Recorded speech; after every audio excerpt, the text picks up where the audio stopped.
Hey everybody, great to be learning with you today as we begin our studies of the laws of Hilchot Basar v'Chalav, the laws of milk and meat, part of our spotlight unit on the laws of kashrut. In today's lesson, we'll have a chance to learn three things, starting with the Torah's source for milk and meat, and what the Torah says and what the Torah doesn't say may surprise you. Next, we'll take a look at the well-known practice of waiting after eating meat, before eating dairy, to better understand where this custom comes from and why there's so much difference of opinion about how long to actually wait. And finally, we'll take a look at some of the safety measures that the rabbis introduced to make sure that when two people are sitting together at the same table and one person is eating dairy and the other person is eating meat, that they not share any food with the other person. When it comes to milk and meat, it's pretty clear we don't eat them together and we don't mix them together, but what the Torah actually says about them may surprise you.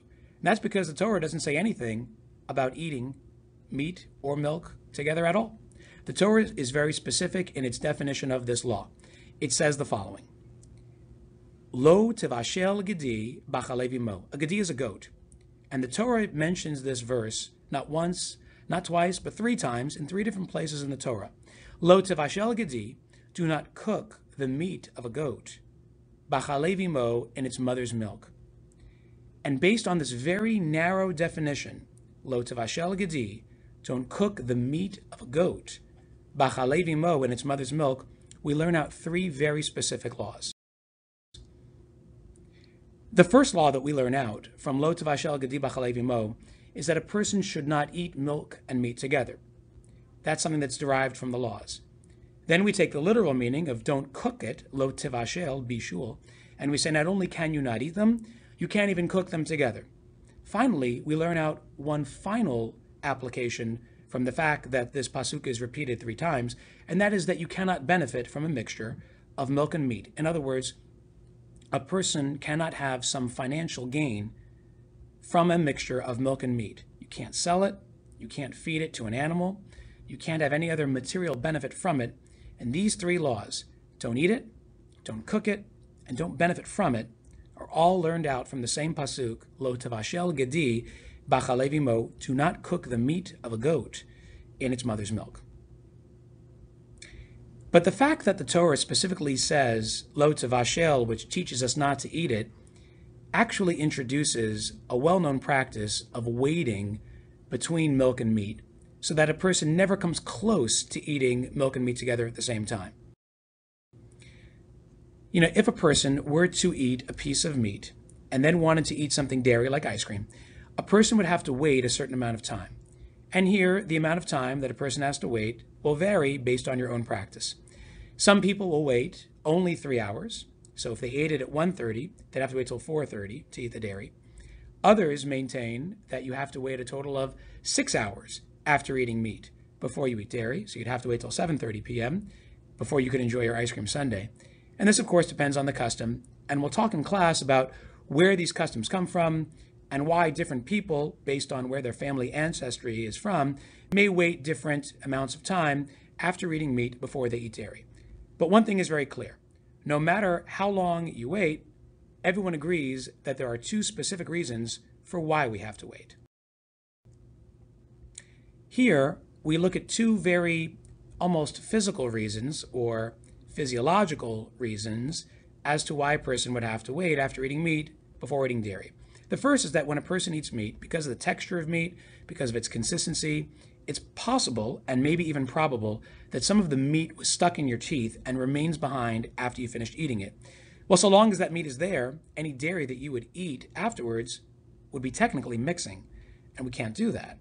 So by waiting 6 hours, the amount of meat that may be left behind in your mouth will have had a chance to decompose and lose its effect and lose its potency and not have any effect or impact on any dairy that is eaten afterwards. That's the first reason why we wait. Another reason why we wait doesn't have to do with meat stuck in the teeth, but the flavor of the meat that is left behind in your mouth, what we call the aftertaste of something. And we all know that after we eat certain foods, a certain flavor lingers behind even after it's gone. Well, it would take up to 6 hours possibly for that flavor to be fully removed from one's mouth, so that if a person would eat dairy, any taste of meat has been completely removed from one's mouth. Either way you look at it, both of these reasons share one thing in common. We don't want any possible mixing of milk and meat, and we take extra special measures to make sure that that does not happen.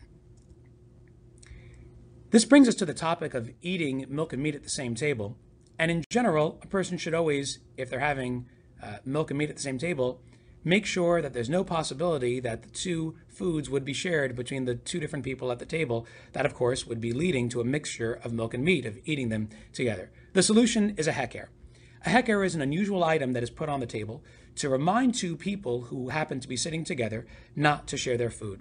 The effect of a heker is essentially to remind the two people that this unusual item, because it's rarely found at the table during mealtime, is meant to set off a sort of alarm that the two people should not share food. So as long as that heker is on the table, and as long as the heker is enough of an unusual reminder to cue people to the fact that you're eating meat and I'm eating dairy and we shouldn't share our food together, then two people who are eating milk and meat can share the same table.